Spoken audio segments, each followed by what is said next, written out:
はい、どうもこんにちは。ザ・エクスキュー&クロショーのお時間です。今回シーズン3エピソード21、21ということで、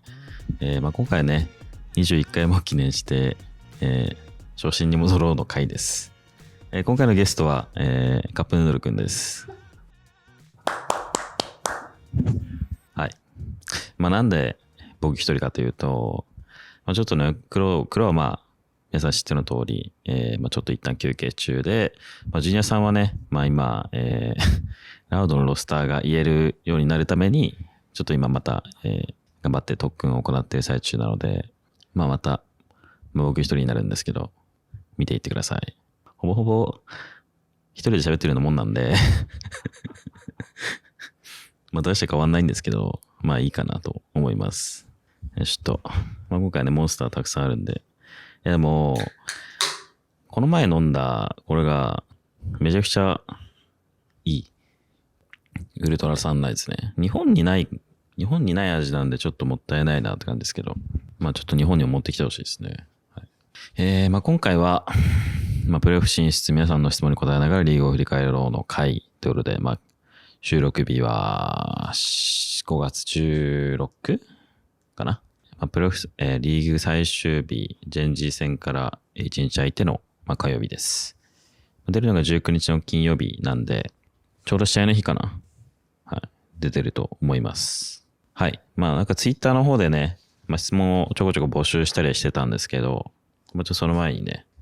ちょこちょこ一人で喋っていこうかなと思ってます。ということで、プレーオフ、リーグが終わって、最後の最後にやっと自力でプレーオフ決めることができて、本当に安心してるんですけど、本当はね、もっと早く、タロンに勝ったりとか、ペッパーレックスに勝ったり、T1 に勝ったり、で、自力での進出を決めたかったんですけど、しゃあないですね。結果的にこうなってしまったのは。ただやっぱ、他力本願でプレーオフじゃなくて、自分たちの力でプレーオフ行けたのは良かったと思います。はい。日数で考えると、そこまでめちゃくちゃ長い期間、韓国で、大会に参加してるわけではないんですけど、今までにない疲労感を感じますね。これは浦田さんとかよく言ってると思うんですけど、今までの国際大会で言うと、準備期間があって、渡航して、1から2週間ぐらい、で1週間半ぐらいホテルとかその辺の練習場に缶詰で、間に撮影が入って、メディアデーに出て、よしやるぞって感じで大会がスタートしてたんですけど、今回は本当にそれの後に、どんどん毎週試合があるんで、練習して、休んで、大会出て、練習して休んで大会出て、みたいな。もうほんとそれが6週繰り返されたのかな。いや、もう本当に大変ですね。中にはもう練習期間が間3日とか、今回のプレーオフもめちゃくちゃ短いんですけど、それぐらいの期間しかないような週もあって、めちゃくちゃハードで、疲れましたけど、まだまだプレーオフ3位決まってないので、走り抜けたいと思います。はい。そういえばね、昨日、一日休みだったんで、ジュニアさんと石垣さんと僕で水族館に行く予定だったんですけど、本当は、本当ね、朝の10時から原神を配信してる人がいて、誘ったのが15時とか10時ぐらいだったので、そろそろね、5、6時間原神やったらいいでしょ、みたいな。ゲーム一時間ではないですけど、原神5、6時間やったらもう満足でしょ、と思って誘ったんですけど、結果的に行けたら行くっていうことでね。しかもグダグダジュニアさんを誘ったせいで、水族館に行ったら、もう最終入場時間、17時までだって、Google マップで見たら18時半までやってたから、さすがにもうちょい入れるのかなと思ったら、17時最終入場で18時までみたいな。なんで、ジュニアさんのせいで水族館に行けなかったんですけど、ちょっと残念なんで、またどっかのタイミングでね、言い出しっぺが行かないのはちょっとね、良くないと思うので、どっかのタイミングで行こうと思います。この、今回ね、一人でやるってことでね、僕たちのスタッフが頑張って考えてくれたんで、皆さんツイッターで質問を答えた、聞いたと思うんですけど、時間が余ったら答えてあげます。はい、じゃあちょっと順番に行くと、ラズさんの IGL、このリーグからラズさんに IGL に起用になってから調子で誘うかどうか。これはね、マジで、慣れてきたかなって最近本当思いますね。彼自身がすごいハードワーカーで大会見たりとか自分のパフォーマンスを調整しながら、IGL になれるために、またすごい一日中ずっとやってるのは見てるので、その努力の結果かなと思います。本当に才能があってできる部分もあると思うけど、あの努力なしで今のこのパフォーマンスを取り戻せる状態ではないと思うので、皆さんも真似してください。リーグ全体通して最も印象に残ってる試合、どこだろうな。でもね、うまくいく試合はやっぱりうまくいくんですよね。相手の戦い方とか対策とマッチしてて、スムーズに勝てる試合は本当に勝てるんですけど、逆にね、これめちゃくちゃ勝てる試合なのに、相手のパフォーマンスが良くて負けたな、みたいな試合はすごく印象に残ってて、それこそ T1 のフラクチャーなんて、ほぼほぼ勝てる試合だなっていう印象が、終わった後も感じてて、バンがめちゃくちゃ爆発してて、こっちのミスもあったんですけど、あの試合はすごく印象的かな。その後のロータスもね、めちゃくちゃカムバックしたんでね、はい、すごく印象残ってますね。他のリージョンちょっと触れますか。NA、そうですね。NA ね、マジで C9 が本当に強くて、新加入2人、今までキャリアで考えると全然それこそ本当日本で言うと、VCT は出てるけど、全く上位入賞とかしないようなチームで活躍してたプレイヤーが2人入って、これだけすごいパフォーマンスを出してるのはめちゃくちゃすごいなっていう。で、試合内もよく見るんですけど、本当運というか、パフォーマンス誰か爆破してみたいな感じじゃなくて、やってることも強いし、試合中のマクロだったり動きもすごく良くて、トータルで、もちろんその個人のフィジカルもいいから、トータルで本当に勝ってて、あれはすごいなと思いますね。イェイ自身が、もともと NRG のそうですけど、コンボメンバーの一人ではあるけど、でもやっぱ NRG 自体もそうですけど、他のイェイだけが強くて勝ってたチームじゃないんで、C9もそれと同じような感じで、全体が強くていい感じですね。はい。それこそ一昨日の話で言うと、NRG ベースラウドで NRG 勝って、あの試合はね、絶対俺、ラウドはバインドバンするだろうなと思ってたらバインドバンしてて、ラウドからすると世界で一番嫌な試合、対戦相手だと思うので、NRG 自体が。マッププールの噛み合いもあるし、今回すごく印象的だったのが、スプリットで、ビクターとアーディス、ジェットレイズを起用して、ボコボコにしてた。すごく印象的でしたね。EMEA、今のところ、フナティック、残る一戦、ナビ、18日、これが出てるタイミングで、もうすでに試合は行われてると思うんですけど、ちょっとね、ラウドは、ちゃんとやって負けたのかなとは思いますけど、デレックスは、バズが出たりしてるんでね、ちょっとわかんないですけど、フナティックは今回、ウナビーとの試合、どうなんだろうな。割と EMEA に関しては、フナティック、マジで頭一個抜けてる感じがして、ナビ相手も全然勝てるんじゃないかなと思ってます。でも最近の試合でやっぱこのピストル2本取ってなかったら全然危なかったなとか、誰かのクラッチがなかったらみたいな試合は、やっぱちょこちょこ増えてはきてるので、全然ナビが勝つチャンスもあると思ってます。カマインコープね。はい。カマインコープ、最近ね、カマインコープの試合ね、サイドショーのチャンネルのおすすめしか流れてこない。コーチが入って、すごい良くなったと思うんですよ。カマインコープ自体が。芯もすごく強いし、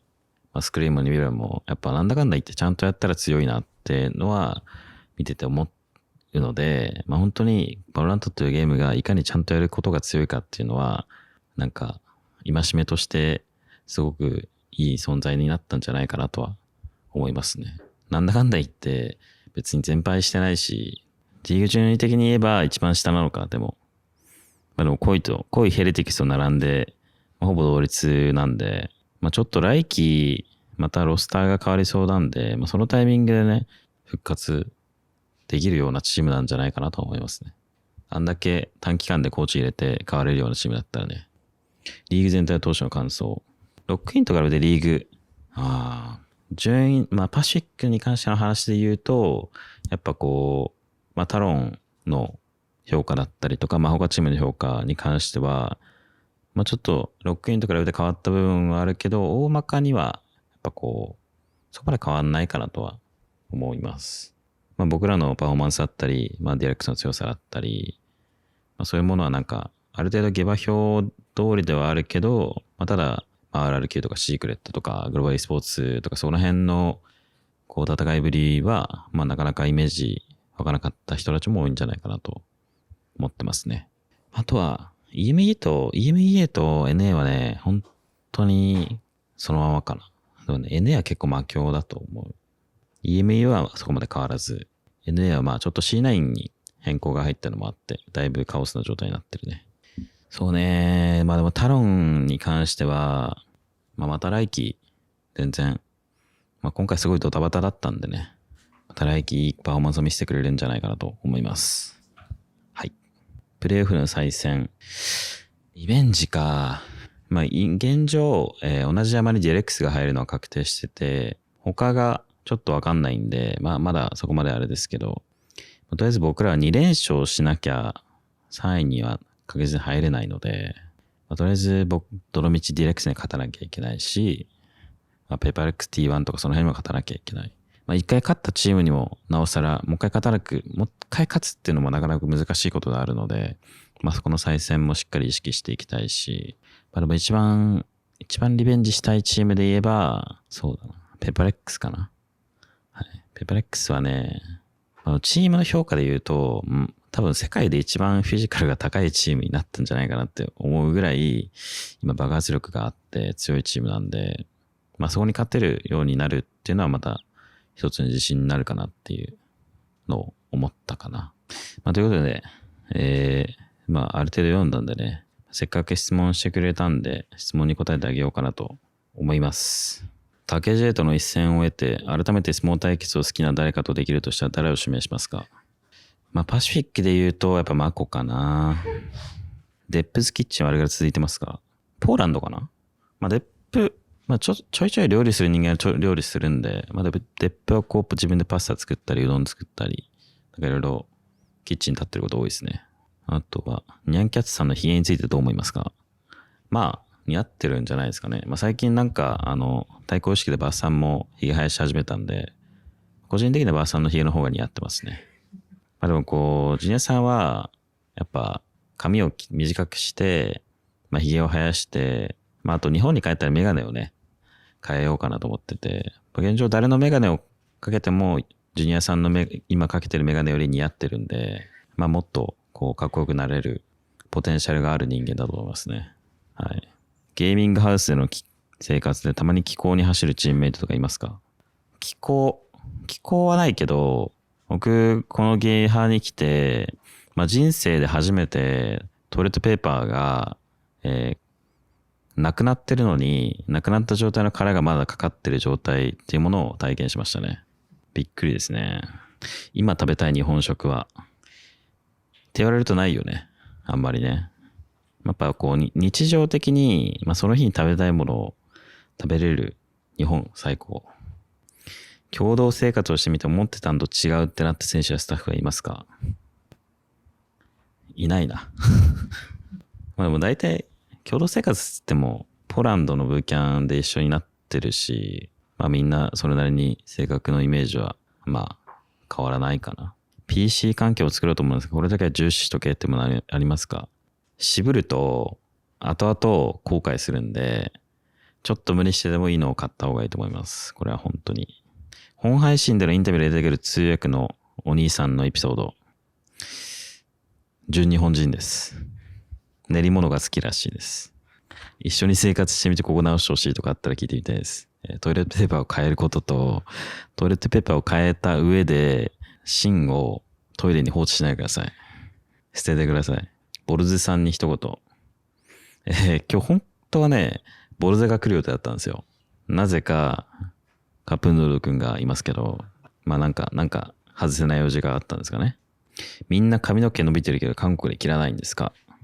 リーグ序盤にレイタという前例を見て髪を切りたいという人間はなかなかいませんね。まあでもね、なんか韓国、やっぱ日本人の髪型とちょっと違うんで、まあでもなんか、そう、K-POP とか、セレブリティとかね、なんか、ネット上で見る韓国人の人は、そこまで変な、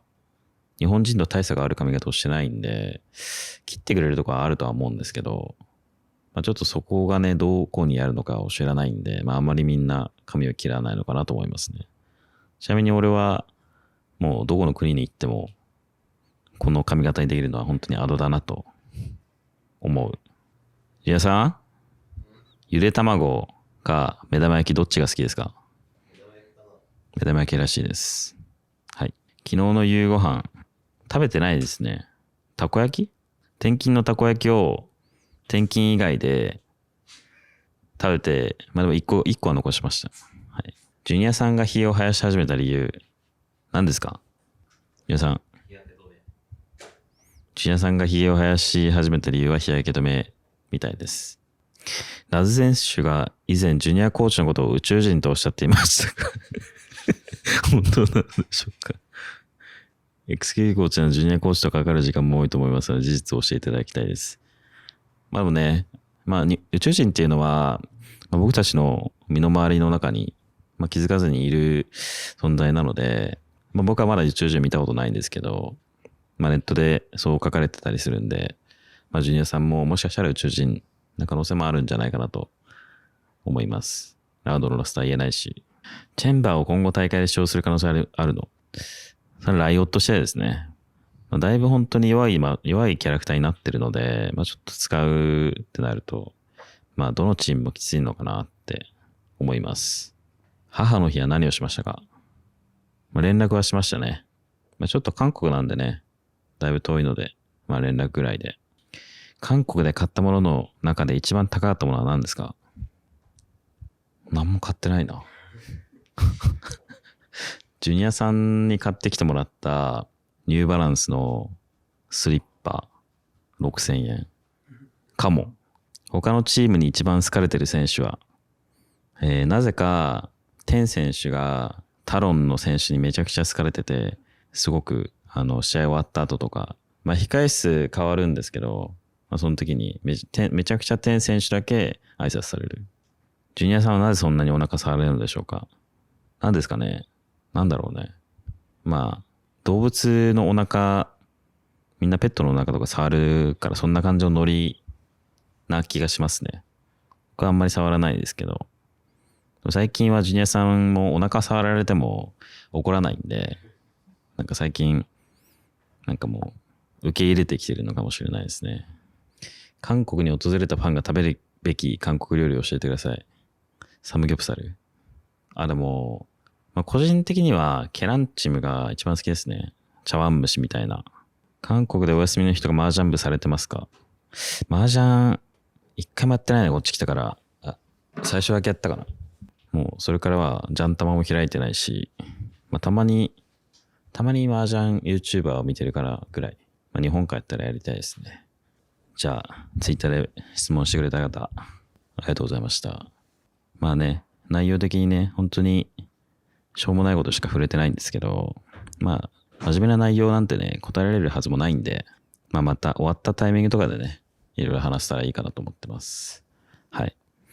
ということで、まあ今回はね、ゲストはカップヌードルくん。まあ、かれこれ何代目ですか？これ初代ですか？おお。